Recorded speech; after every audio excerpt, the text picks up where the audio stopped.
I'm Eben Cathey, and I work for the Tennessee Immigrant and Refugee Rights Coalition.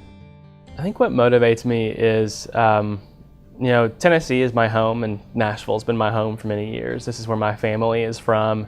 I grew up here, and I left and came back because I love this city and I love this state. I think about how this is my home, and I want it to be a place where maybe I'll want to raise my kids one day.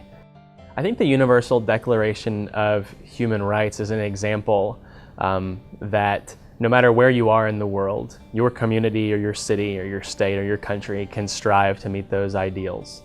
So it's a document that exists to set a standard. And I think everyone falls short of those standards that it lays forth. But it's something we can always be working towards. It's a goal that every country, every community should try to reach.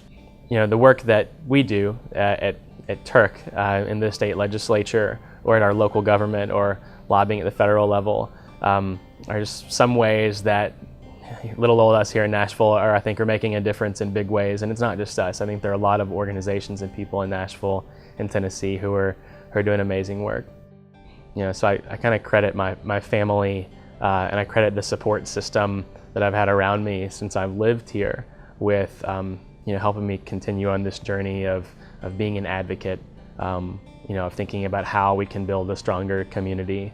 I really look back to growing up in Smyrna, Tennessee, and thinking about the days when, talking with my family at the dinner table about what's right and what's wrong, and when it gets down to it, how, whenever we work towards living by our values, we're working towards a goal that I think is good for everybody and good for our community.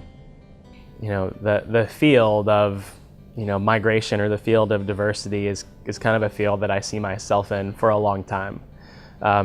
So I think it's one of the most interesting fields you can be in. And I think that there's an advocacy component.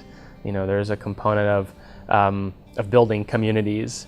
And I think it's such a rich area to delve into to work on human rights issues that I think I'll remain doing this kind of work for quite a while.